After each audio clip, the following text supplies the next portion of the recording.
What it is, what it do, what it does, what's going on, everybody, and welcome to another episode. Come on! You gotta stop this guy before he really gets going! It's your boy here, CJ, and we are joined. This is Big Mike. It looks like we're here with Big Mike.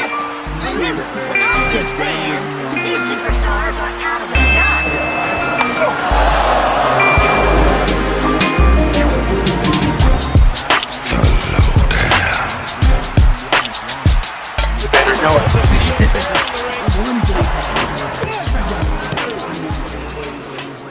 Way better show, brother. Way better than Raw, because Raw has that 3 hours and Smackdown Live has that 2 hours with good writing. Shout out to Brian James, the Road Dogg, eating his vitamins, writing good shows. And saying his prayers. It really reminds me of. It really reminds me of Smackdown from 04, 05, and 06. Yeah, it's a good time. It's a good time. I've been on the, I've been on the road of bringing back wrestling fans to the sport. Anybody I know knows that I like wrestling. I'll either be in my New Day T-shirt or my newly owned Tommaso Ciampa "This Is My Moment" shirt that WWE Shop doesn't have, because Tommaso Ciampa is a heel, and what real heels do is we sell the merchandise to the opponents. That was smart. Anyways, but I've been trying to bring wrestling fans back. It's funny we even brought that up. I'll tell you a little story. I brought Jay Blink back to wrestling about what is this, 2018?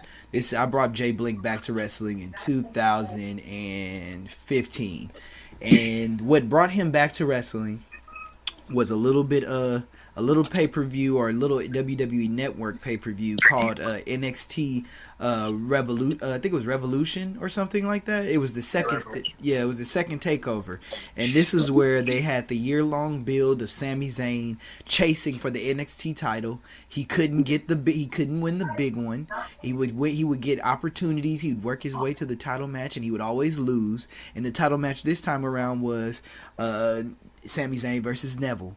And when I tell you, Sammy had everybody by the heartstrings. Shout out to Neville. We miss you, man.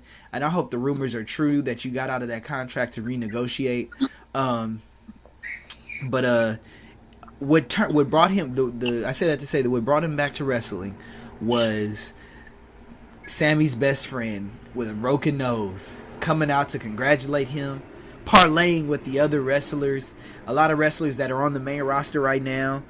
And after everybody cleared out, Kevin Owens grabbed Sami Zayn by the back of his neck and just slammed him onto that ramp, kicked him in the gut, and gave him what we now see so often, an apron powerbomb. So after that apron powerbomb, Jay Blink has been into wrestling ever since. And even though he doesn't watch it consistently like I asked him to, so that we can do a very conducive podcast, no shade, he still keeps in with the highlights and things like that. So we're definitely gonna get a three-way podcast going, where we got Jay Blink, you, and myself, and God only knows what madness we'll get out of that.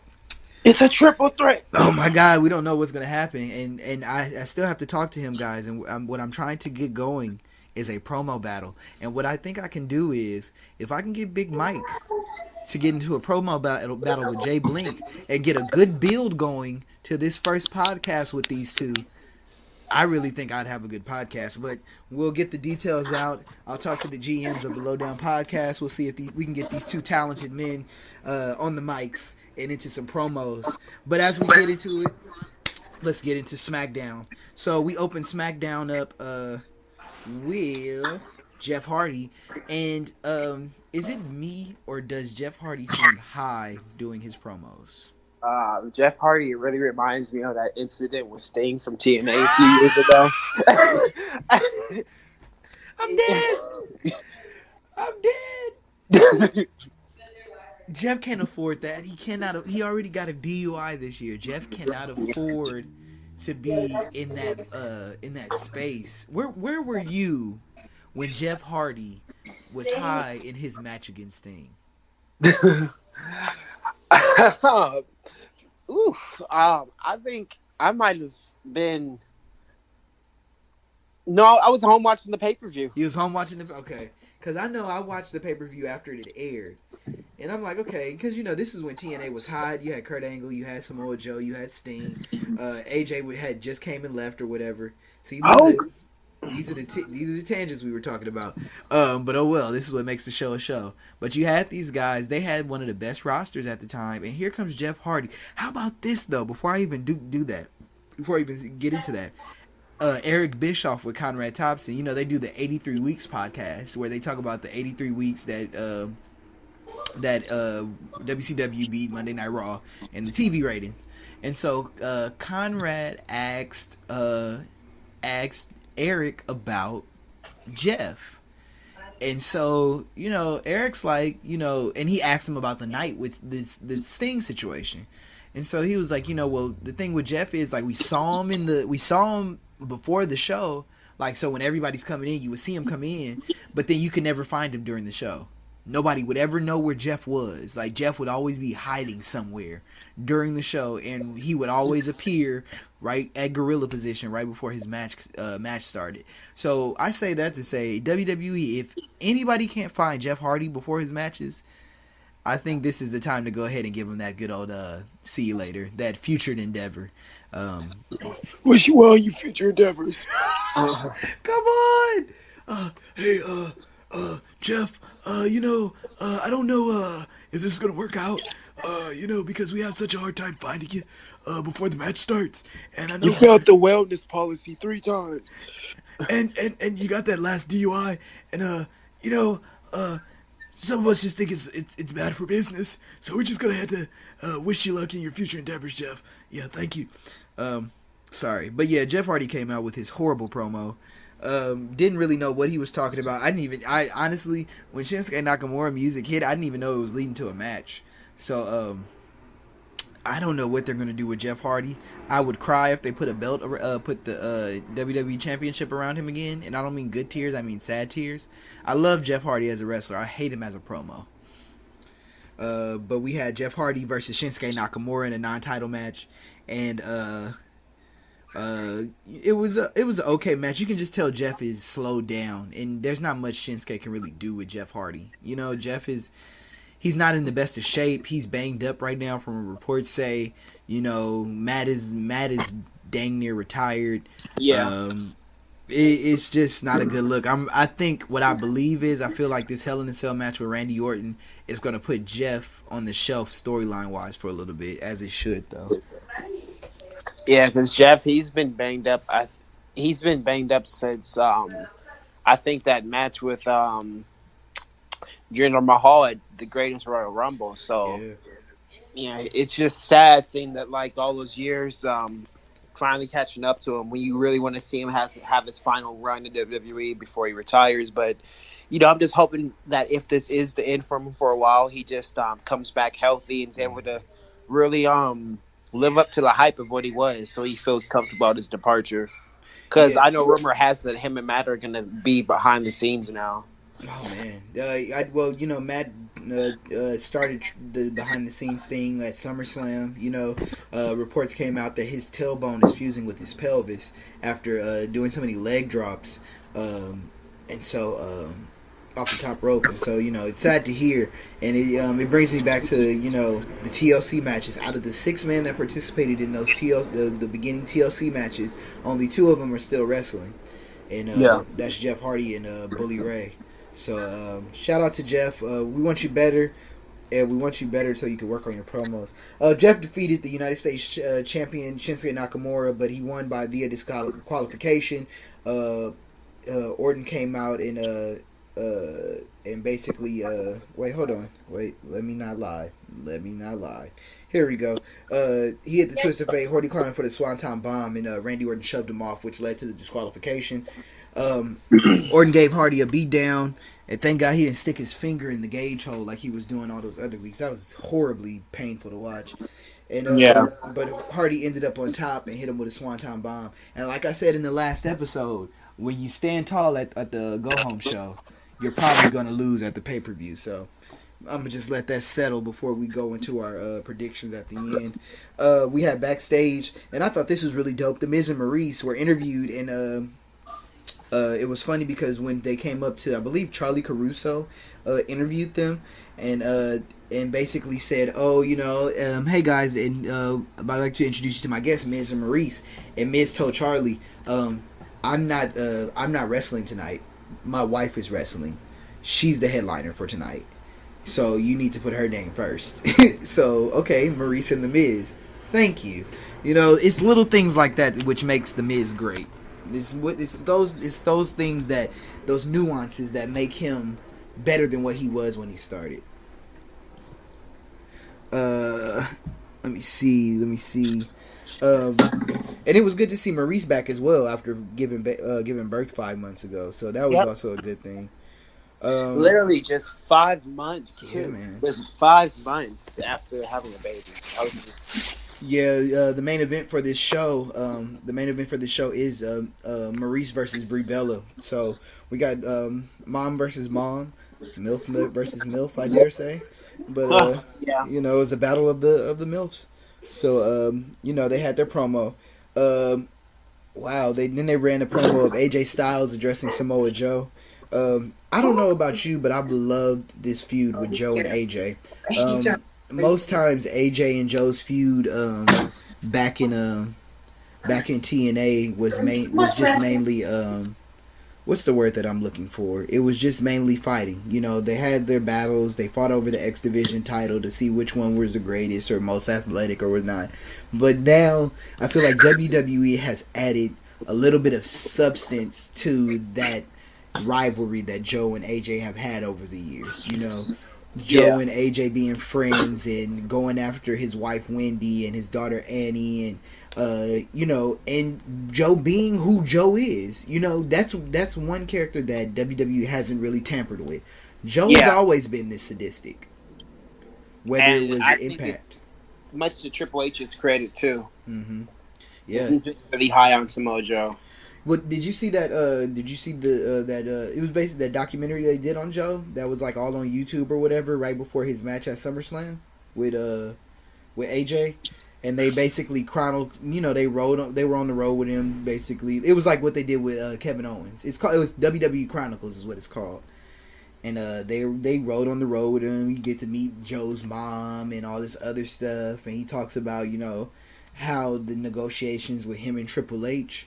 It was him, Triple H, William Regal, and it was one more person. I can't remember who it was, but they were basically sitting in the room. I want to say Michael Hayes, but they were sitting in the room talking about his contract and basically telling them like, "Look, we're not offering. I can't offer you. I'm not offering you any promises.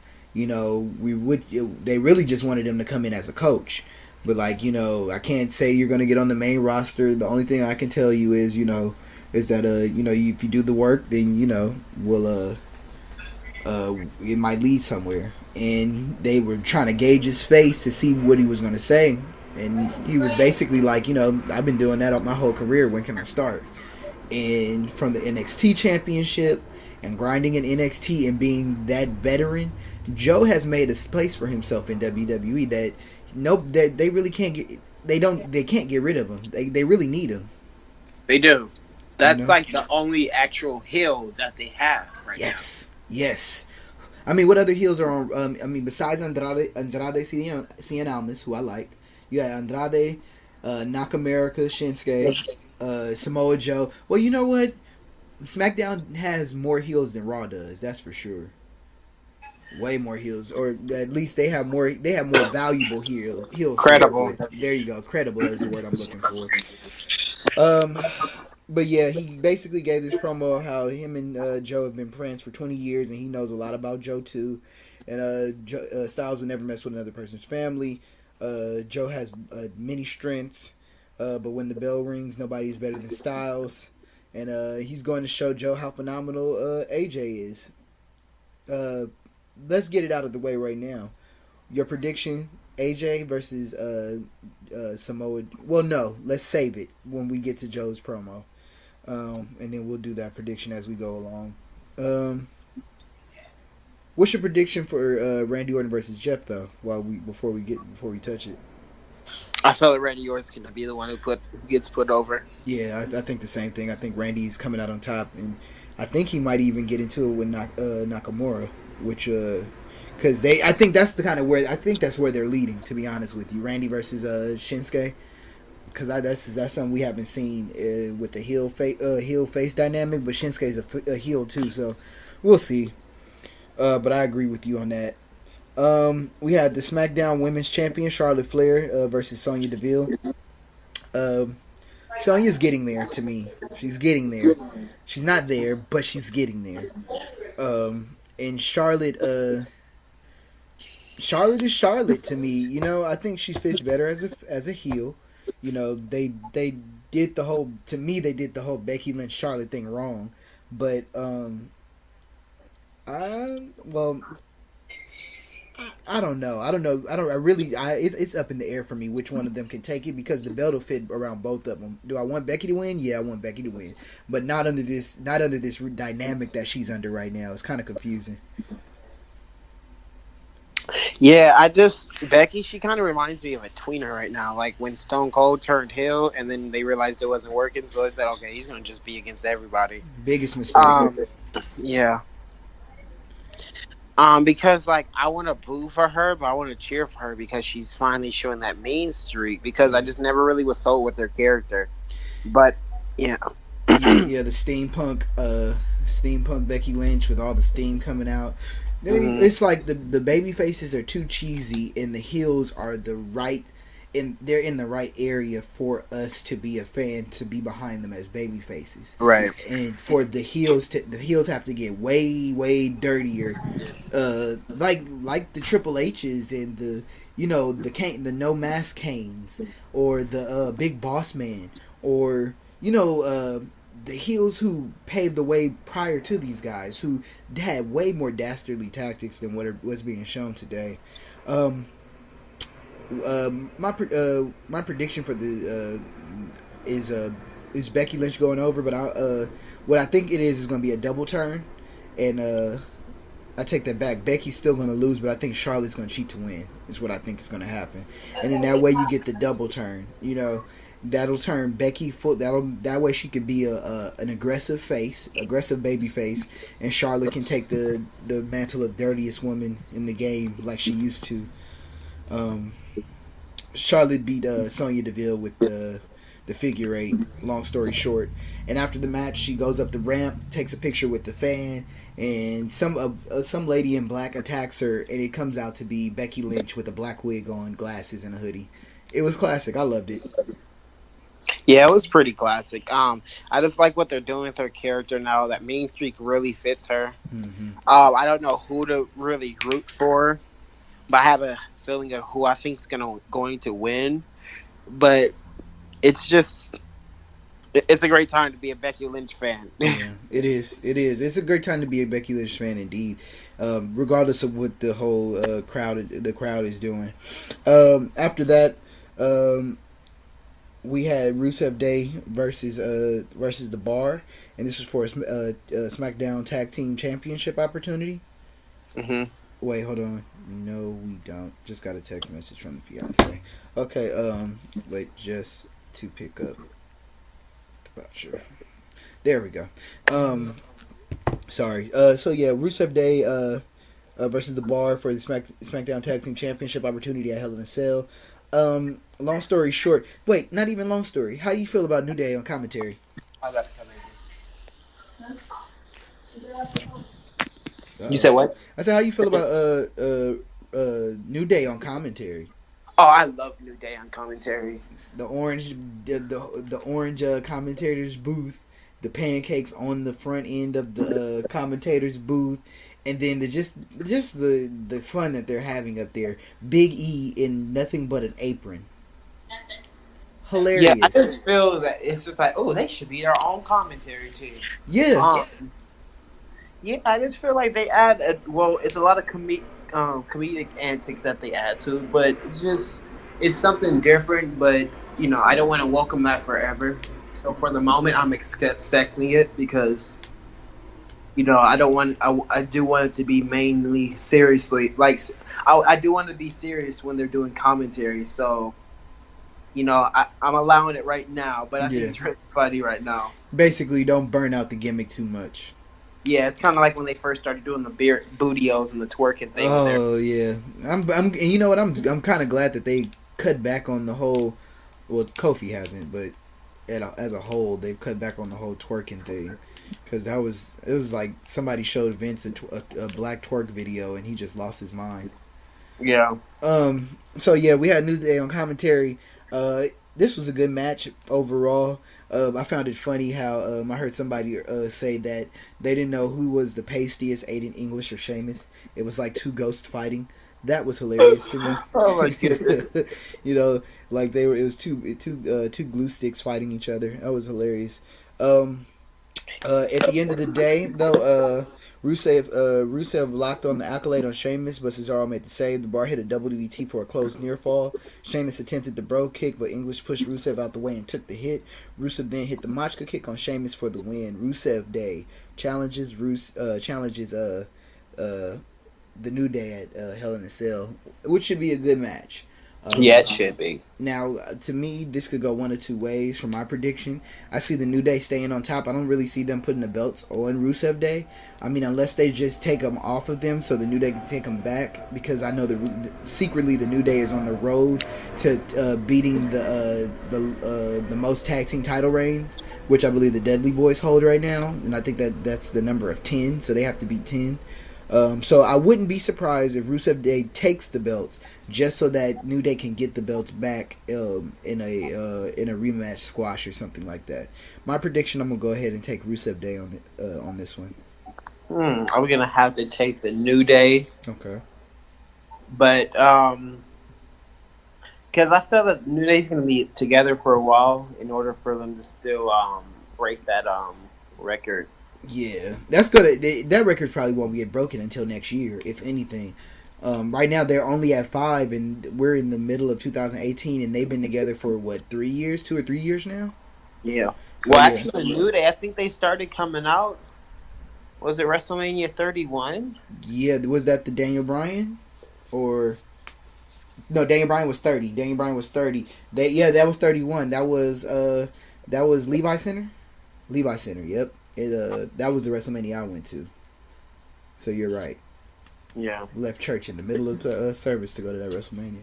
I already told that story though. So yeah, we'll see what happens though. I pick Rusev Day though because there's Lana, and even though Rusev is a babyface, they're still pushing him. They're still getting pushed as babyfaces too. But I think Lana makes the heel turn real for them. Yeah. So we'll see what happens.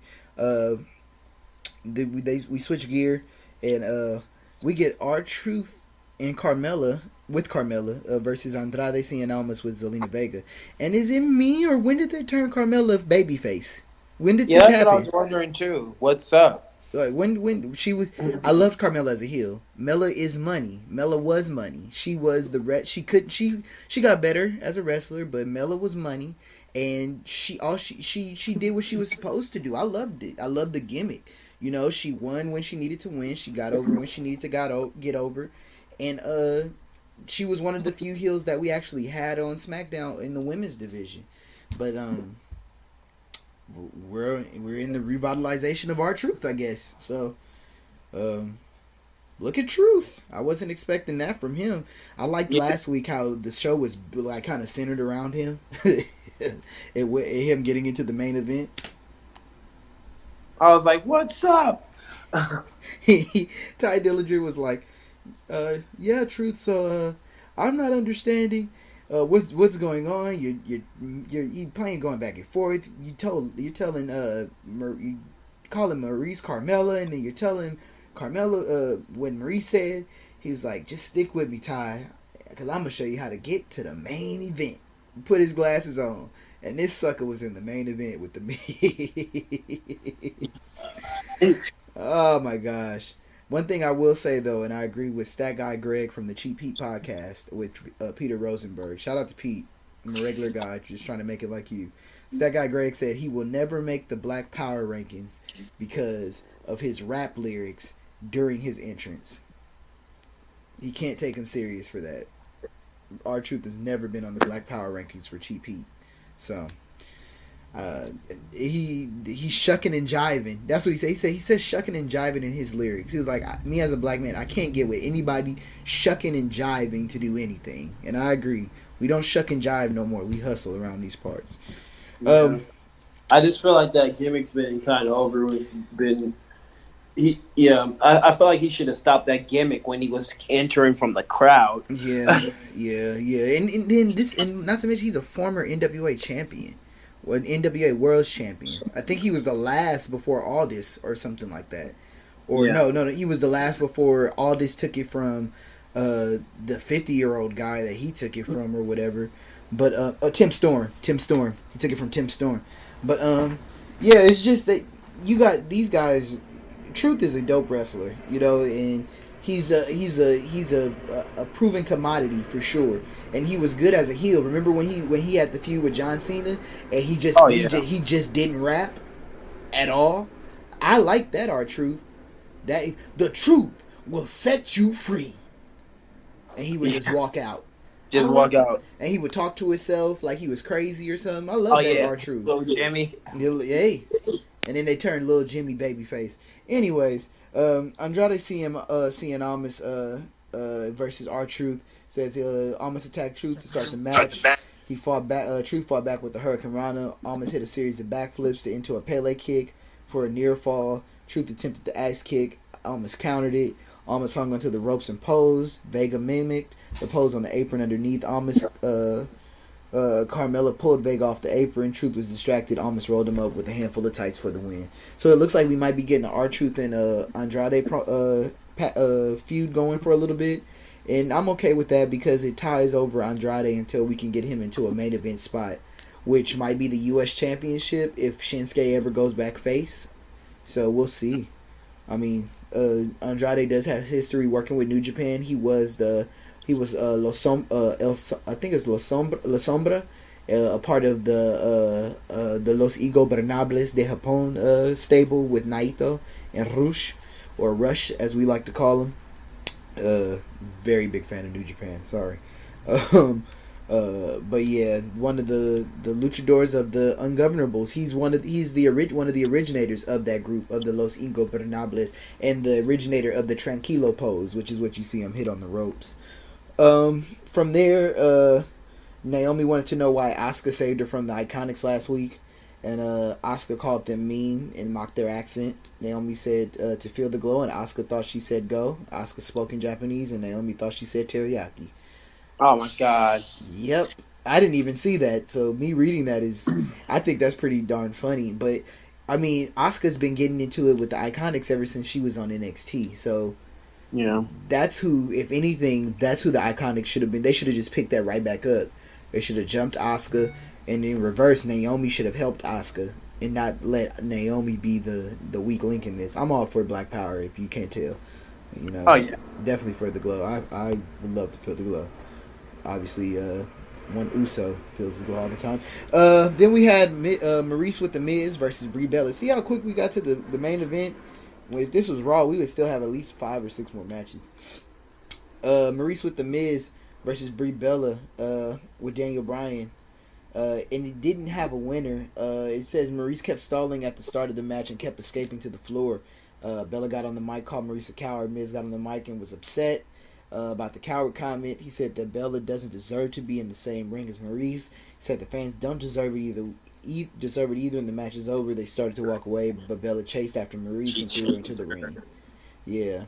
And then Miz jumped on the apron. Bryan chased him off. Miz rocked Bella with a kick for a near fall. Bella fought back, threatened to punch Miz in the face. Maurice attempted the DDT, but Bella countered. Miz pulled Bella off, and Bryan attacked Miz again. Bryan attempted to punch Miz in the face, but he backed off. Miz turned around, and Bella punched him in the face instead. So it's a lot of face punching for sure. Yeah, this is definitely a lot of face punching. But one of my notes from that segment, I think Miz pulled Brie out the ring too hard because she hit so hard. He was like, "Oh my gosh, I'm sorry." Yeah, I heard. Sorry comment to her, and Daniel Bryan, I think realistically snapped. Now, one thing I'm seeing from this, it's not they're not being able to recap the realness from the John Cena and Nikki Bella feud. Yeah. But I mean, I think it's still hitting home. I don't know if maybe because like they felt that it was going to be at WrestleMania, so they felt they had to put more effort into it or something. But this feud is definitely not the same. But You know what? I think the heat from that Nikki Bella Maurice thing was because of supposedly rumor has it that quote unquote the Bellas tried to keep Maurice from making a comeback way sooner than when she actually made her original comeback. And I think that heat was more so with Nikki Bella. I just don't see Brie Bella being that conniving, undermining type of individual. I mean, for her to be with Daniel Bryan, I don't see and I think maybe that's more credit to Daniel Bryan. I don't think Daniel Bryan would marry a woman who's conniving like that or be with somebody like that. Grow fruit and plants and stuff like that. That sounds like something that probably got mixed up in the office, and it was more so one of the Bellas, so both Bellas got the blame. When it was probably like Nikki didn't want to be outstaged, and at that time Maurice was a better wrestler than Nikki Bella. So the comparisons, Maurice probably would have got right back in that top spot when she left the company to be a full-time model. yeah. So let's hit the prediction real quick. Maurice and The Miz versus Brie Bella and Daniel Bryan. Who are you going with? I'm going with Daniel Bryan and Brie Bella. Daniel Bryan and Brie Bella. Okay. I'm going to go opposite. I'm going to say Miz and Maurice. And I'm going to say we're going to get the blow-off and Daniel Bryan's comeuppance at WrestleMania. Now, whether or not it's going to be for the WWE Championship, I'm not sure. But I just have a good feeling that they're going to come out on top with this particular feud at WrestleMania. We're almost at the end of the year. Daniel Bryan doesn't really need to feud with anybody else, and then since he's recently signed a new contract with WWE, he can feud with whoever he wants to after this whole Miz feud, So we'll see what happens. Because and the funny thing is nobody really stood tall on this. Well, no, Daniel Bryan and I'm going with my theory. Daniel Bryan and Brie Bella stood tall. Miz and Maurice is going to win. That's what I'm going with. Smackdown Live also offers us the WWE champ. Oh, we didn't even. So, what did you think about Samoa Joe's bedtime story promo? Oh, I think it was beautiful. I love Samoa it. Joe is I feel like he's carrying this storyline. I feel like he's really doing the most of the work. And AJ Styles is showing up most of the part, just responding. Yeah. I feel that Samoa Joe and AJ Styles is telling a great story. Yeah. Just sucks that say if things were different, they'd be as far as time. Say if WWE owned TNA, Yeah. I feel like they'd kind of pander and show the backstory to their storyline and everything. Yeah. No, yeah, they could definitely. I think it would be a way better story. Oh, we got an interjection. I think it would be a way better storyline if they had access to the tape libraries. But I mean, there have been times where TNA has allowed WWE to use the tape library for Final Deletion with the Hardys documentary. They used the tape library for Daniel Bryan. Some of Samoa Joe's Ring of Honor sent some photos from their last match. I got a food request. Hey, no, I don't. I hope she buys me some. Sorry, babe, if you listen to this later. I do hope you buy me some food. Hope it's good too. She's gonna hate me for that. But yeah, I think it would be a better story if they had. But WWE, well, they acknowledge TNA, but they don't really acknowledge TNA. Like now that TNA, the name TNA is retired and isn't being used. And Jeff Jarrett has finally entered the Hall of Fame and stuff like that. And then they got Dixie Carter, doing interviews and stuff like that.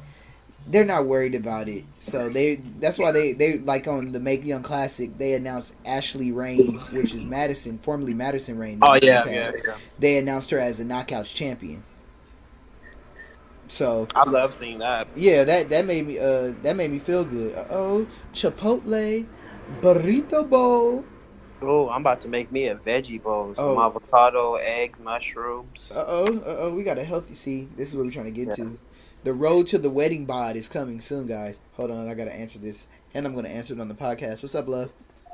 Burrito bowl, half and half, corn, sour cream. Oh, you're not. Oh, you're talking. Burrito bowl, half and half. You could do black beans, white rice. Uh, yeah, sour cream, corn, cheese. Yeah, and just get some green sauce on the side. I'll take care of you when you get back. All right. Bye. Sorry about that, guys. Had to get my dinner order in. Where were we? I think we were talking about. Uh, come on, Mike. Bring me back home, dog. I forgot. Oof. I know. We were talking about food. Food. We gonna move on. We got on a tangent talking about food, so we just gonna leave that one laying. But yeah. Samoa Joe and AJ. Long story short, guys, we're in love with this AJ Styles and Samoa Joe feud. Who you going with? AJ Styles, I want to, but I just feel like Samoa Joe may dethrone him. I really want AJ Styles to win so he could get this so he can have officially a whole year under his belt as champion. Oh, that'd be nice. But I just don't. I feel like Samoa Joe is coming to kill him. Joe's gonna kill you. Yeah. I'm going to go with Samoa Joe. I feel like this is his time. And if they don't pull the trigger on Joe right now, it'll be like when they didn't pull the trigger for Mark Henry for me. And that to me that was a big wasted opportunity in Mark's career. And even though Joe is there for the long haul, he's not stressing it. He's not worried. I know that Samoa Joe, the type of wrestler that he is, he deserves to be champion right now. And me as a fan, me being a Samoa Joe fan and an AJ Styles fan, I feel like nobody really deserves the title outside of AJ Styles, but Samoa Joe. So hopefully, we get our wish on that one. Well, me, because you're betting on AJ. We have the Smackdown Women's Championship, Charlotte Flair versus Becky Lynch. Who you got? Charlotte. Woo! Oh, you going? Oh, I'm going with Becky. I want to see the double turn. I'm predicting, and I know it's a stretch, but I'm predicting Becky Lynch for the win with the double turn, which will bring Charlotte back to the heel side of things, and hopefully it'll correct this miscast that WWE has put us on in recent weeks. Jeff Hardy versus Randy Orton in a Hell in a Cell. I'm gonna go with Randy. Yeah. Oh, did I beat you to it? I'm sorry. Well, you said the same person I was gonna go with. I'm sorry. Yeah, it just doesn't. It don't seem like there's nothing in it for Jeff, except an opportunity to jump off Hell in a Cell. Supposedly, he said one of his biggest things was to he wants to have a Hell in a Cell match and do something off of the Hell in a Cell. So it looks like WWE is giving him his wish. Me and Jay Blink talked about it last time on the podcast. On last episode with Jay Blink, he was on. We were hoping that Jeff Hardy's match wasn't in Hell in a Cell because we wanted some longevity out of Hardy, and the risks that he takes is not worth it depending on if he lands them. So. Hopefully Randy puts him out of his misery before he can even do something stupid. Yeah, hopefully. And then finally, we already touched on Daniel Bryan and Brie Bella versus The Miz and Maurice. We got that prediction. Did we give our prediction for the tag team championships? I believe we did. No, we didn't. Okay, New Day versus Rusev Day. Wait, no, actually, yeah, we did. Because you said that you called Rusev Day winning. Yeah. Oh, because of tag titles. Okay, well, it's either going to be a Rusev Day or a New Day, indeed. But I'm going for a Rusev Day. So yeah, guys, that concludes our SmackDown Live review of on the Looow Down podcast of SmackDown Live. That's our predictions of the SmackDown Live's contribution to the Hell in a Cell pay-per-view on Sunday. If you want our predictions for the Monday Night Raw side of the pay-per-view, you can go ahead and go back and listen to our last Monday Night Raw review episode. I know I'm gonna see what we can do as far as getting Mike on getting us on a consistent schedule where I can get Jay Blink and Mike on there. We are on the road again to to Apple Podcasts and Google Podcasts, as well to the road of consistency as always. And when we get to the road of when we get through with the road of consistency, we will definitely start making our strides to getting on Apple Podcasts and all these other various podcasting platforms. But from that, you can follow us on Twitter at the Looow Down Pod. That's with 3 O's, the LOOOW Pod. Or we're on Facebook at the Looow Down Wrestling Podcast on Facebook. You can find me on Instagram at Long Live King CJ. Big Mike, the Instagram is still under construction, yeah? Yes. All right, well, we'll have it soon. And guys, that's going to conclude another edition of the Looow Down.